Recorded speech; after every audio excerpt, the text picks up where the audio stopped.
similar to a contest problem, 2009 Paraguay, I believe. See if I can spell it. Paraguay, P-A-R-A.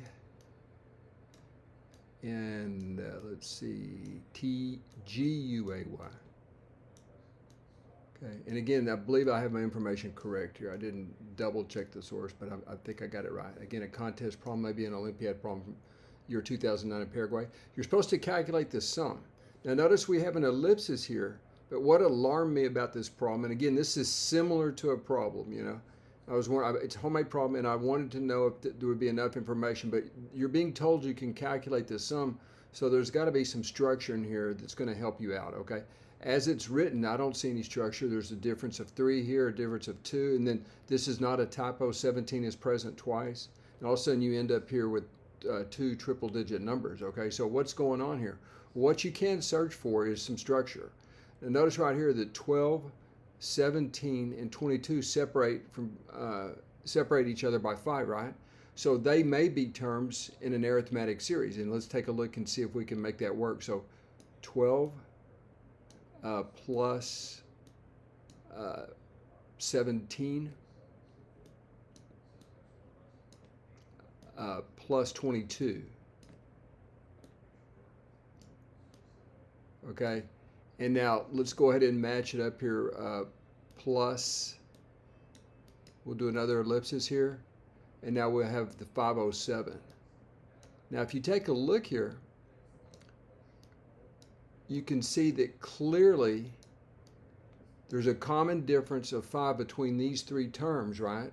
And for this to work out nicely, the form would have to be 5 times n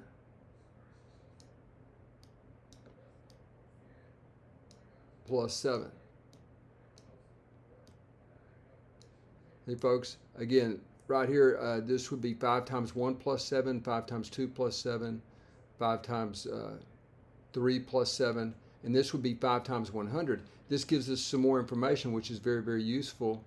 We know that that n has to be, let's see here, 5 times 100 is 507. So this would imply that n is equal to 100. Okay.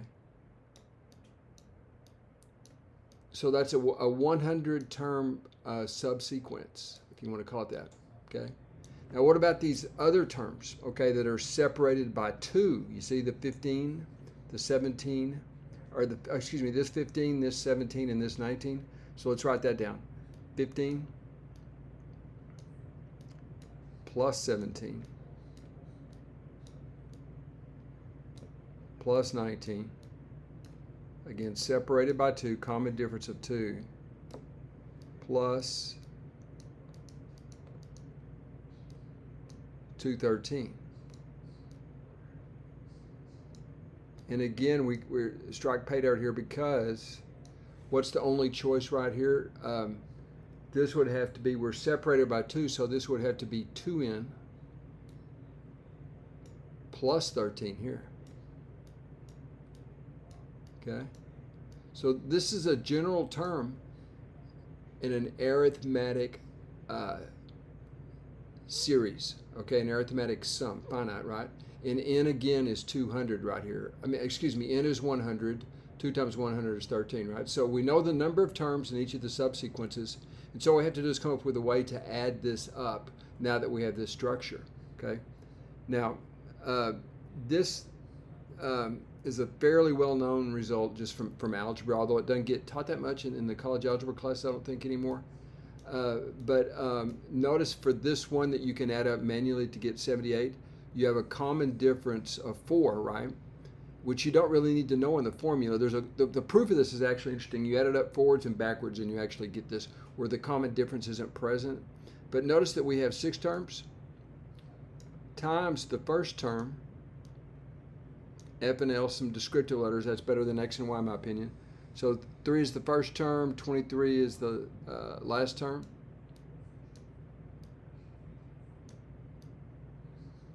Okay. And you'll see that, let's see, this is divided by 2, right? So does that end up being 6 terms, first and last 26. So this would be 3 times 26 is equal to the 78 you see down here, right? This is equal to, let me just write this down, 3 times 26. And that does equal to the 78 that you can see manually, you know. And doing it manually for small, single digit number of terms is not hard. But up here we have 100 terms, so we need to use the formula, right? And so I've done it for you right down here, folks. Again, there's 100 terms that we saw. The first term in the first series is, what do we have, 12, and then 507, 15, and 213. That's exactly what I filled in for you right down here. I've done the work for you right here, so we don't have to waste your time going through the tedious arithmetic. But anyway, you're going to sum up these two series, right? The sum of both of the series is going to be the total of the aggregate. And what do we get? It looks like you got to carry 37. And then what? 37,350? That's what I'm getting. All right, folks. So anyway, not a hard problem, but if you look at it initially and just try to look at it in toto, you can't see any structure. But the minute you split it up into two separate, I think it's fairly easy to discern these. Of course, I made up the problem, but I mean, it's I kind of like the problem. It's slightly deceptive, a little bit of obfuscation, but once you split it up and see the general form of a term in each of the series, you're off to the races as long as you remember this result here. And I think there's another way to sum it up, but this is nicer. And again, even more interesting is, where does this formula come from? You actually sum up the series forwards and backwards, and the common differences actually cancel out. And you're left with just a function of the number of terms, the first term and the last term. All right. There's your solution, folks. 37,350. Let me write this up here. Equals to 37,350.